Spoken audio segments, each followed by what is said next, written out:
So Eric and Max, you guys are crazy. You've made $2 million on Skool. You've had this unbelievable success. You started with no brand. You don't know any of these people inside your communities. You didn't even have a product built. Mm-hmm. How did you do it? It was kind of like an accident because we had a meeting in, I think, October. It went for an hour. We kind of like had some ideas what it's going to be about. And on that day, I had a sales call and I said, okay, let's just try to pitch because like the idea was like 2 hours old, right? And the person was like, yeah, I'm in. We had nothing, no content, no group, no nothing, no pricing. And she was like, what does it cost? I was like, okay, what does it cost? $5,000 because mission 5K. Okay. And she said, yeah, let's do it. And then the week after, we sold 2 more clients to this new idea.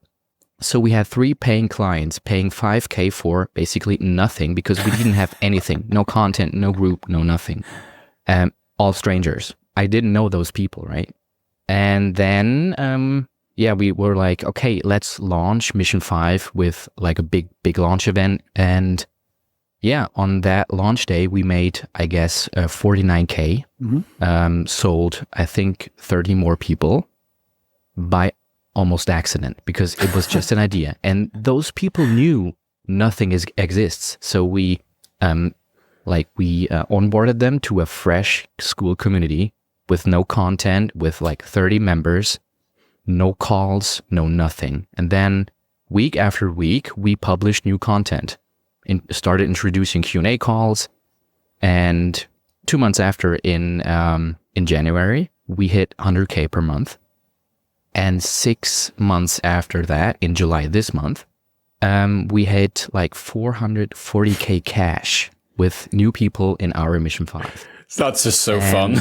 I think the crazy thing is it all started with an idea, with basically nothing, no brand, no course, no group, no nothing, just an idea.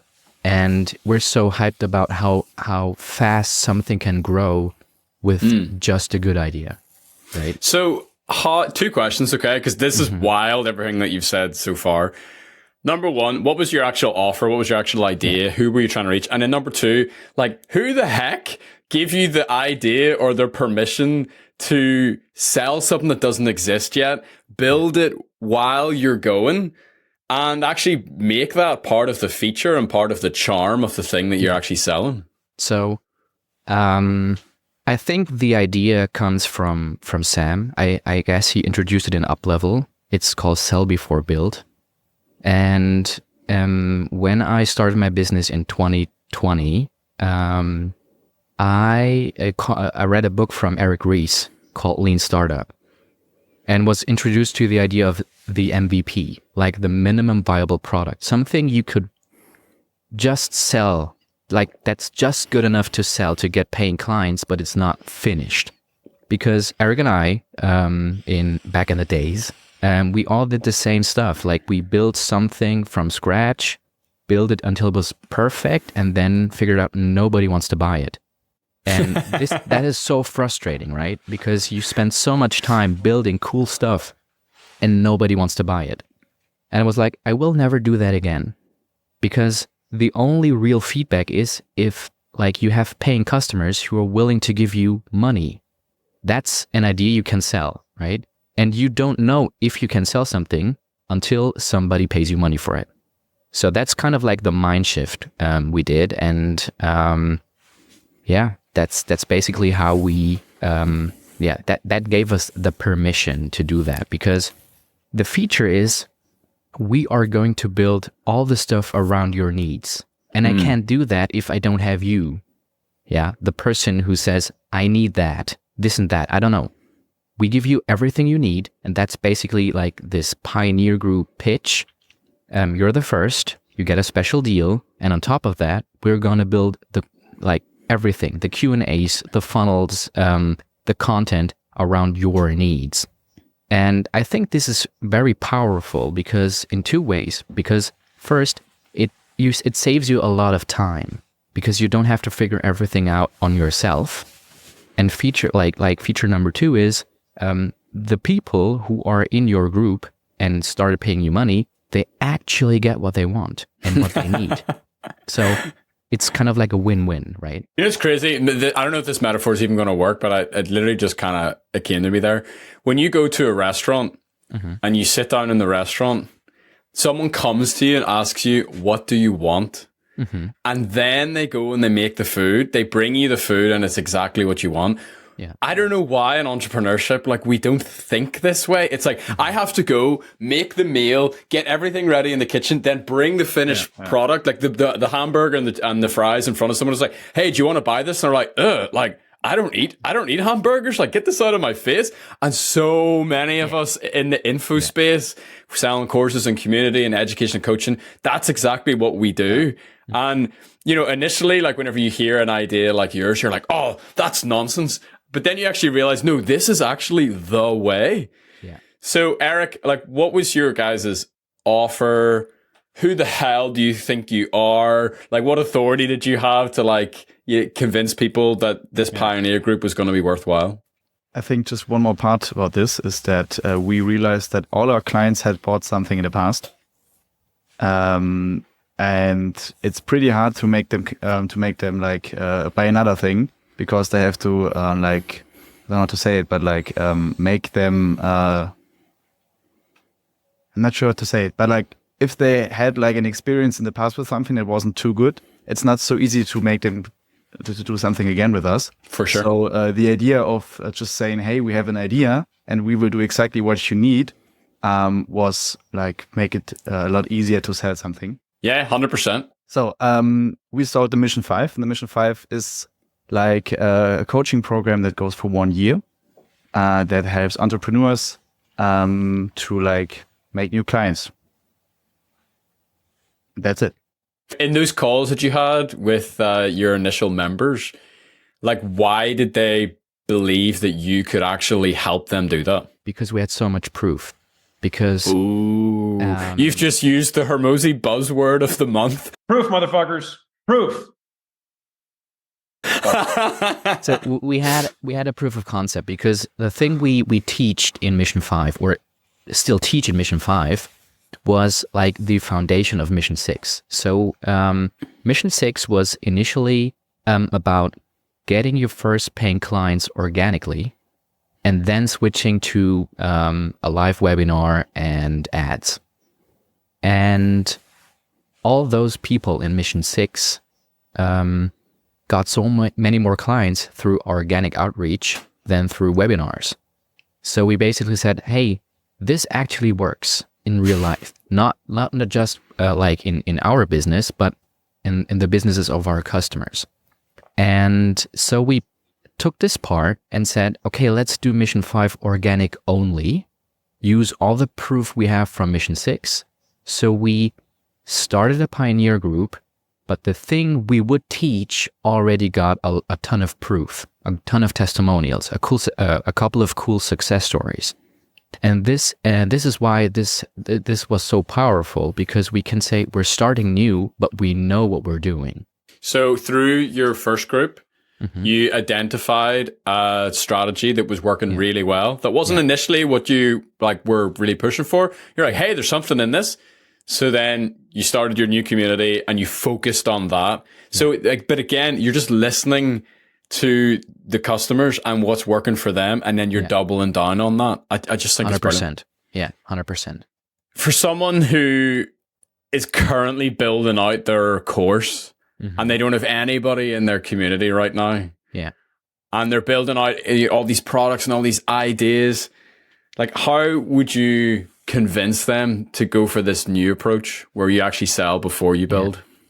I would get some clients for free, and just as I would get some clients, and I would do the program with them for free. And if it works, you already have everything you need to make it more expensive after that. So just go and get some more proof is what you're saying. Yeah, exactly. Proof. Told you, if there's one theme on this call, it's proof. And some guys are trying to skip the proof step. Get testimonials, get proof. And if they won't give you testimonials, keep work for free until you do. And I think if you can wait for the money for like a few weeks, I think you'll make it. how important do you think it is, like those first few members that you get in, and how do you go about using those small people to build out something bigger? Yeah, I think the initial deal is you get it for free, but you have to use it and give me feedback. So, and through the feedback, you're going to build better courses and coachings. And through them using it, you're going to build initial case studies you can use to promote your stuff, right? So I think having a couple of test clients, founding members, however you want to call them, is pretty cool because you don't have to be that sales guy who initially sells stuff. I mean, we were kind of experienced with selling people, our coaching. So we started with paying clients, but you don't have to do that. All right.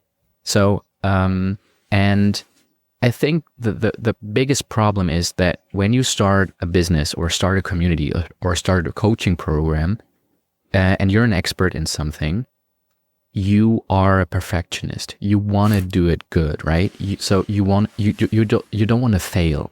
And I can tell you, the course in Mission 6 is now in his like 4th iteration.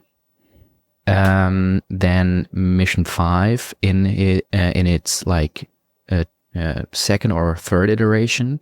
And we started with 1 Q&A call. Now we have 7. So it's just like go with the flow. Give those people what they want, what they need. And you can only figure out how to make a good coaching program or a good community or anything if you have people using your stuff and collecting all the feedback so you can iterate. So it doesn't have to be perfect. It will never be perfect, especially not when you start out. So I think those first steps and being prepared to mess up is so crucial because you cannot make it in your first try. It's impossible, right? And even if, even in our case, when we thought we figured it out and started Mission 5 with a cool idea, the first version was so bad, right? So I launched the 7-week course, 6-week course, and it had like 49 modules.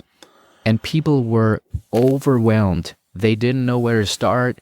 I put, not intentionally, but I put so many shiny objects in there. People were starting their YouTube channel and doing newsletters and all the crazy stuff. And then like 6 weeks later, when everything was built, right, I started from scratch. And I don't know, now we have like 17 modules. Nice. So like I reduced almost everything to the core, but I didn't know what the core was. So I had to start out big and then reduce stuff. So even if you're experienced, start messy, start crappy, start lean, and just listen to people, what they want to use, what works, what doesn't work, and then just go with the flow and iterate, because it's the only way to make a really good product. How do you keep your customers happy whenever you ship something that's complete garbage? So, honestly,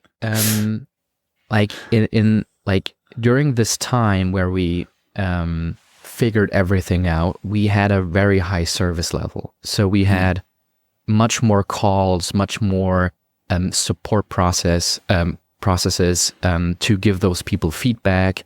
We were constantly on the phone with our clients and doing extra one-on-one sessions.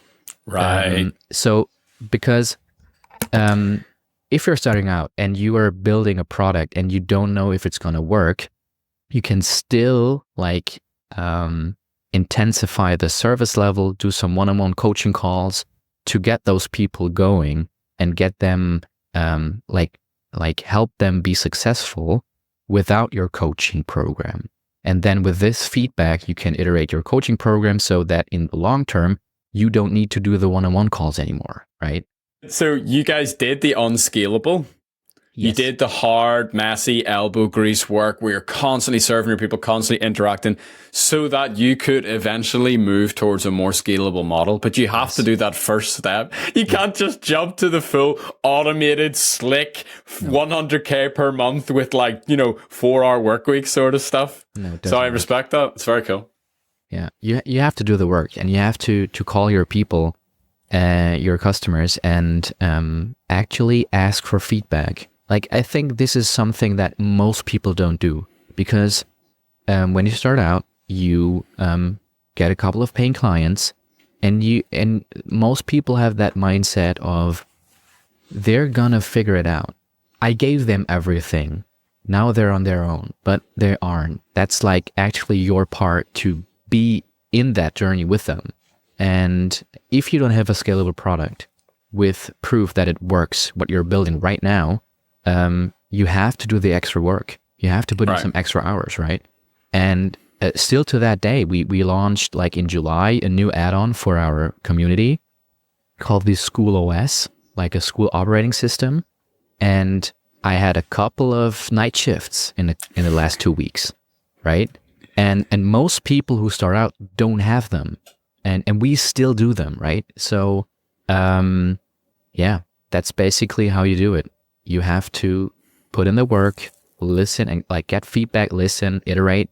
And it's going to take you quite some while to figure, while you're figuring it out. But I think those extra hours are worth it, because if we forward a couple of weeks, I don't have to do that work anymore, because I figured out every problem we have in our new operating system. And then if we figure out what's not working and we fix it, I don't have to put that extra hours in because we already fixed them. So, and then you move on to a more scalable product, but most people don't put in those extra hours. And that's why so many products, coachings, communities fail, because the people, the business owners, don't talk to their clients. And I think that's very, very important. For sure. I think one of the most important things is to actually make them see that you are there and you actually want to help them, you are after them. I think that's good if you do that. Yeah. More important part. For sure. And I'm really interested in different cultures and how different cultures do things very, very differently. We joked kind of before recording that my wife's German, so I have a lot of connections to Germany. I spend a lot of time there. And, coming from Ireland, where we are very, very... we're not direct in the way that we communicate with each other. Okay. So everything's kind of swept under the rug. It's very passive. And what a superpower I think Germans have is you guys are really direct in the way that you communicate. And so I wonder if some of the most successful communities on Skool are German. And I'm wondering here in real time, it is just, do you just have Germans in your community? It's German speaking. Yeah. Okay. So I wonder if part of the superpower of your group is that you have lots of people in there who actually are okay to also give you feedback. Mm-hmm. Do you know what I mean? They're they have no problem telling you when things aren't working, because one of the problems that we would face culturally over here is, the restaurant analogy, the waiter comes to the table. Well, did you enjoy your meal?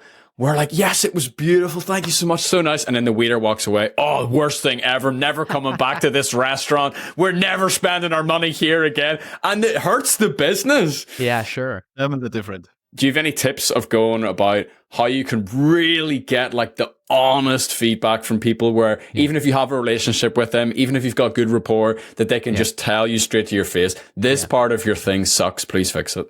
I think you have to frame it perfectly. So if I talk to a client, I encourage them to tell me what is shit about the program, and I will not take it personally. But the person has to give me the harsh, transparent feedback so I can improve. And then most people are, okay, now I'm going to tell you what's wrong. Right? So if you say hey, did you enjoy it? You will mostly get positive feedback.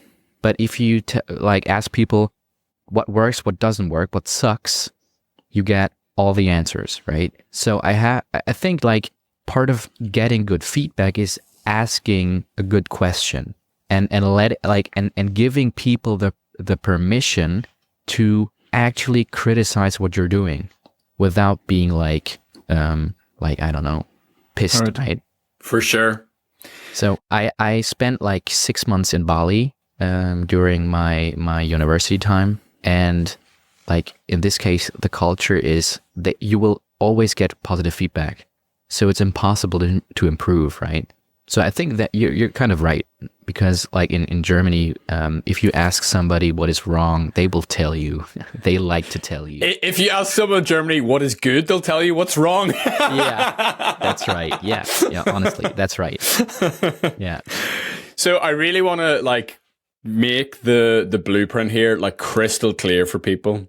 So let's demystify. Let's change the niche completely. Let's say Max Pearson, Swedish guy on the platform, who's killing it. He always gives the example of a dog training group or a dog training community. So I go and I find my first 5 members, like you said, Eric. I get them in the group. I say, look, this is going to be free for you. Please give me feedback. It's going to cost money in the future. You're the founding members. Okay, I've loaded them into the community. Everyone's there. What's the first thing that I do? What's the first event? What's the first thing in the calendar? Like, where would you start? And then how would you build from there? So we always have a kickoff call. The kickoff call is to like set up a roadmap for the future. So that's like the call where I basically lay out the plan for the next couple of weeks, right?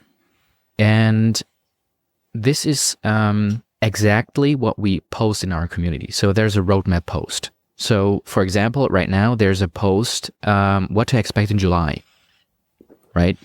And we put all those like bullet points in what we're working on. And then we have like a little poll, what are you excited about most? So people can vote like which feature we should deploy first. And then I encourage them in like a PS. What do you need? Like what else do you need? And put those like ideas down in the comments below. And for example, last week when we had our kickoff call for the Skool operating system, I was like, we will not launch any content before Wednesday. The kickoff call was Monday. Please now do your homework, think about what you need, what are your questions, and put all of this stuff in the comments below this post. So now I don't have to think anymore. I just have to like produce content that answers every question in every comment. So that will be the first thing I would do. Ask people like, this is my plan. What else do you need? And then just try to put all those extra stuff that you got from the feedback into your plan and just build version 1. That would be my first steps. Very cool. Eric, what sauce do you have for us? I would actually do it live. So for example, if I had like an 8-week online course, I think I would also ask for feedback. And then I would do the 8 weeks live in like 8 live calls every week. And then afterwards get like all of the stuff that was like not in there. So like I do it like, for example, 1 hour, I do it live. And then afterwards we can, I don't know how to say it. Before give us a German word. I'll translate it. Don't worry, bro. I got you. So it's like an open Q&A afterwards. Right. So you have like 1 hour content, and then everybody can ask questions, and this like recorded video file gets uploaded as content plus Q&A. Kind of like Sam did it with WeTube. He launched like week 1 and then had 2 Q&A calls that were just uploaded into the course. Where so you have the content, you have all the additional like questions answered. So that's kind of like a solid version 1, right? Yeah. So you deliver the course material live, and that way you don't have to actually record or prep anything. Well, of course you do your prep, but you don't have to pre-record anything. It just shows up in the calendar, and then boom, now your course is being built in real time with the community. You take the feedback, you take the Q&A, and then if you want to go and record a proper course, now you've got like an amazing thing to kind of build your house on. Yeah, because I'm a perfectionist, I like that the stuff looks good when I produce it. I know it takes me a ton of hours more work, but like the first version of Mission 5 was I presented the content live, got feedback, and afterwards recorded like the actual videos. So it was kind of like a hybrid where we like introduced the content live, got feedback, and then produced in the same week, like launched a couple of days later, the final video course for that week. So another thing that I think is really interesting about you guys is you have limited your target market to a specific geographic location. Mm-hmm. Obviously, because you're reaching a German market, that's naturally going to happen. Mm-hmm. But do you think there's any merit in restricting your geography? For example, if I'm English speaking, I feel like I could reach the whole world. Mm-hmm. You know, what if I just focused on Irish entrepreneurs, Irish dog owners, Irish this, Irish that? Mm-hmm. Do you think there's any merit to that? Because one thing that jumped out at me while listening to you is you don't have any problems with time zones. No, not really. Because all your people are pretty much going to be on the same one. Yeah. And that's kind of interesting. So do you think there's merit in geographic targeting? I think, like, honestly, it's not about geographics. It's about language. Because we figured out that people like to listen to stuff in their mother tongue. So I don't have a problem like producing like a course in English. But if I, for example, target the French market, they want to listen to French stuff, right? And if I, for example, go to, I don't know, Italy, they would love like Mission 5 in Italian and not like English. So it's not about geographics, it's about language, because we figured out that people like to learn and listen and do Q&A calls in their mother tongue. So that's basically why we focus on the German-speaking market. So not only Germany, but also like Switzerland and Austria. So I think actually location doesn't matter. It's more about language. I do think it matters, actually. Oh, the Germans are in the chat. Let's go. So I do think it's also about language, but also about the mentality of the people. And I think, for example, that American people do not have the same mentality than we do. So our stuff wouldn't work there, and American stuff wouldn't work here. Or like it, I do think it will work, but not exactly how it will work in the US. So I think you have to look for markets that have the same mentality than your market does. So like, for example, Austria is exactly like we do. So we are also there, but I don't think that our stuff will work in the US, for example. Or we have to iterate it so it will work there, because you have to learn how the mentality works there. Do you think when you run ads and when you post content on social media, do we trust people that have our accents more? Like, does that come into it as well? Does it help with conversion as opposed to, I know, like, being fully transparent, whenever I'm online, and particularly whenever I was like 16, okay, and I was on YouTube, I would get an ad from some like random American person trying to sell me something, and immediately I'd be like, oh, what a scammer. Do you know what I mean? Yeah. Whereas if the same thing, the same offer popped up and he was like, had a Belfast accent, I'd be like, whoa, like, what is this? Is this for me? Like, yeah, I think that helps too. Yeah. Yeah. So, I do think we also have a client, which is like in German, but has a Russian accent, and all his clients are Germans with a Russian accent. Oh, interesting. I just think, you know, when you were talking about the unscalable, Max, I think that there's something that I'm seeing on Skool, like a bit of a trend is there's this pressure or expectation or just a desire that people want to like reach the entire world at once straight away. And there's currently 3 people in their group. And I just wonder if, you know, more kind of specific targeting of a niche through something like language or geography, if that could be a nice way to get people started. Sure. It's the thesis. 100%. I don't know. Yeah. Someone say in the comments, someone go run the experiment, someone go actually collect the data, and then we'll share it with the community. That would be awesome. Sounds great. Yeah. But I think like niche down works. There's so many people in just one country. I don't see why you would go for the whole world if you can start with one country. And if you max that out, which is nearly impossible, you can go to the next one. So we got like 3.8 million self-employed people in Germany, right? Whoa. So we have a long way to go, man. Like we got like 462 paying members in Mission 5. We got like 3.8 million to go. Bro, So, yeah, that is crazy whenever you break it down like that. And that's why I love the economics of Skool is, you know, you've probably heard the thing, a lot of us have, the Kevin Kelly thing about 1,000 true fans.